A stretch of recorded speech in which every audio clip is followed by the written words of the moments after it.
Chess rules are basic and pretty simple for a person to understand, but chess in tournaments have different rules that can sometimes be odd for the casual player. In this video, we'll be going through those odd rules in chess tournaments that you probably didn't know about. Starting off, we have a performance enhancement drug that has been banned for all chess players in tournaments. After multiple scientific tests, methylphenidate, which is most commonly marketed as Ritalin and modafinil, has been confirmed to improve the player's performances by an average of 13 and 15%. So, they issued a ban for their use before tournament games for all chess players.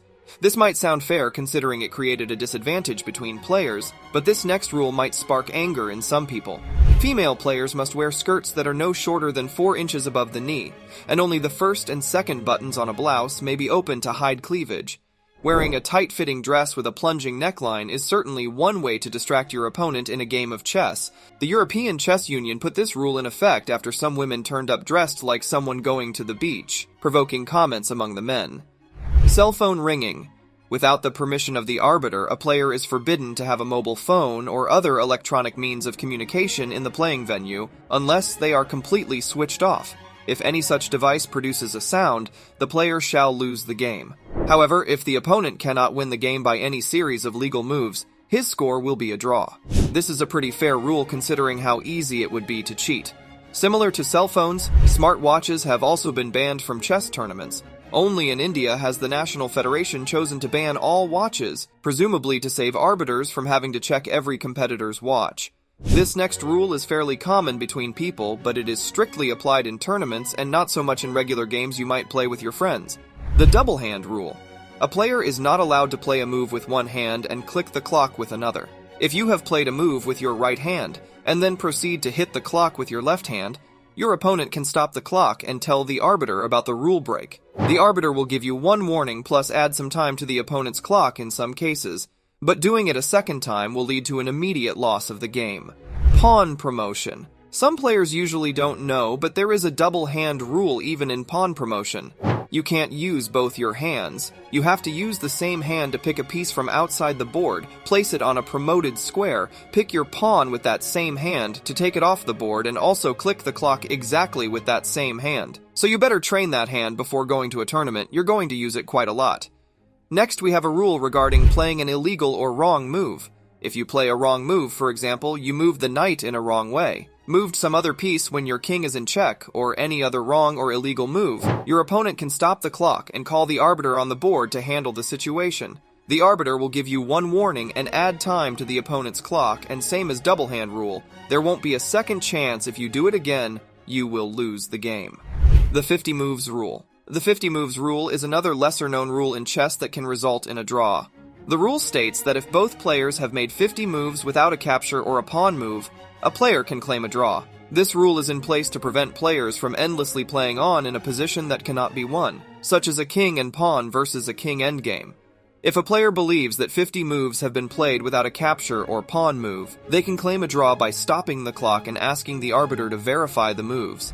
Talking on the board, taunting, or trash talking is fun during a basketball game when a player dunks over someone and throws him down the court. Come on, man! That's too easy! But in chess, all talking above the board is strictly prohibited between players. No taunting, no remarks, no jokes, not even a word. You can lose a game if found guilty of violating this rule. Any kind of talk can be considered a distraction, and you must avoid it at any cost. The only words allowed to say on the board is saying check when you have given a check to your opponent or offering a draw, which your opponent can answer with an accept, reject, or no reaction at all. Some players don't even talk when offering a draw. They just bring their hand forward after making eye contact that signals a draw offer with a facial gesture, and that's it. Imagine opening a bag of Skittles and have it drop on the floor in a room full of silent people playing chess. This next rule is the most surprising and weird rule out of all of them. I always ask myself, why do they make players do this till this day? Writing your chess moves. With all the technology in place, it seems kind of weird that in FIDE rated or any national rated tournament, players are bound to write down their moves manually. I mean, we have the technology of magnetized and computerized chessboards that can automatically record moves on the board digitally. Why make players write their moves manually? And even worse, without filling the annotation sheet and signing it, you can't claim a win in a chess game. However, there is a last 5-minute rule in club chess where you don't have to write them down in order to work with the small time you have left, and also on blitz and rapid chess, you do not have to write down your moves in FIDE-rated games.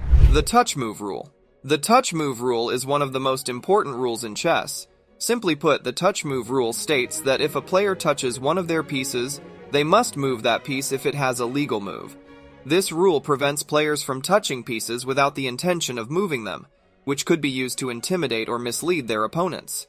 However, what many players may not know is that the touch move rule also applies to pieces that are touched accidentally. If a player accidentally touches one of their pieces, they must still move that piece if it has a legal move.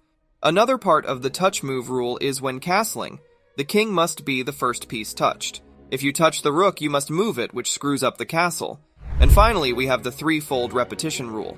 A player may claim a draw if an identical position has appeared on the chessboard at least 3 times. It does not have to be 3 times in a row. It doesn't matter that there are other moves in between.